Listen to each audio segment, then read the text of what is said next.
Welcome back to the Death Guard painting journey, and in this episode we're painting a true icon of the Chaos Marines, your very first Plague Marine. These guys are the backbone of the army, and painting them is a great way to bring all the techniques together we had previously used on one model. Starting off with the base colours, and I don't think there was going to be any other colour for the armour than Death Guard green. These guys don't have a lot of exposed skin, but what they do have are tentacles, and I use Rackard flesh for them. Apart from their iconic green, another colour they're associated with is bronze, and for that dark bronze tone I went with Balthazar gold for the trim and other detailed parts around the model like the iconography, bells and pipes. For the little bit of silver they do have, like the guns, chains and other small details, I went with lead belcher to get them covered.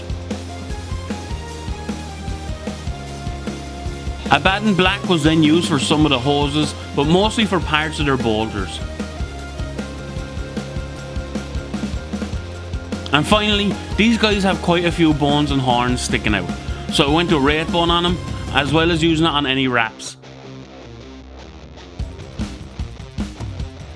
Since the base colours were down, I moved on to shading, and Skeleton Horde is going to cover most of the model. The green armour, the bronze trim, the bones and wraps, it really gives it a dirty edge tone across the whole model. For the black and silver metallics, of course I had to go with Null Oil. The skin was then shaded with Guilliman flesh to add some warmth back into it, and then I added some Cardboard Crimson to give it a bruised, infected look. After the shades dried, it was time to add some highlights. Ogryn camo was used on the green armour edges and curves. It adds a subtle, mossy look to it. This is probably the longest part of the model to paint.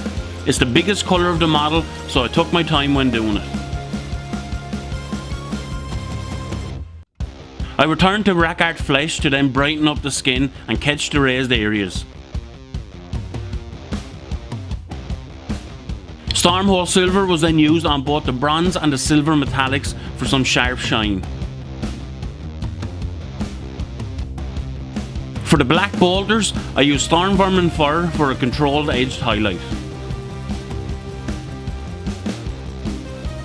And finally, the wraps, bones and horns were then brought back up with Ushapti bone. Now for some of the fun extras. The lenses on their helmets were painted with Evil Sun Scarlet, then shaded with Cardboard Crimson for a glowing red.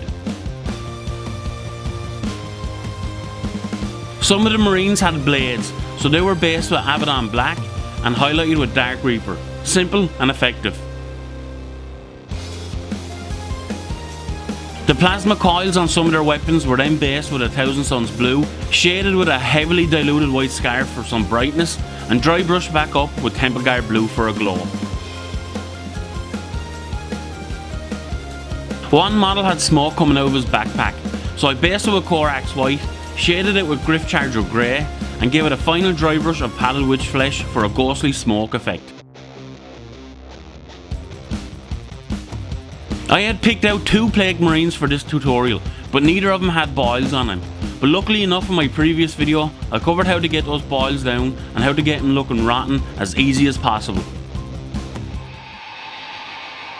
And that's your first Plague Marine painted. Gross, grimy and ready to spread the gifts of Grandfather Nurgle. Of all the Space Marine units available, the Plague Marines are easily one of the coolest out there. A standard troop choice that's packed full of little details. But you may have noticed that I didn't get around to painting the bases. While these guys are full of details, it means that I underestimated how long it was going to take me to get through all 19 of these Marines. So in the next video, I'm going to show you how I take the plain bases and turn them into city ruin bases. Let me know if you're painting your own Plague Marines, and if this video helped. Drop questions or ideas in the comment section. And if you like this video, hit the like button, subscribe, click the plague bell for notifications, subscribe if you haven't, and once again, I'll see you guys in the next episode.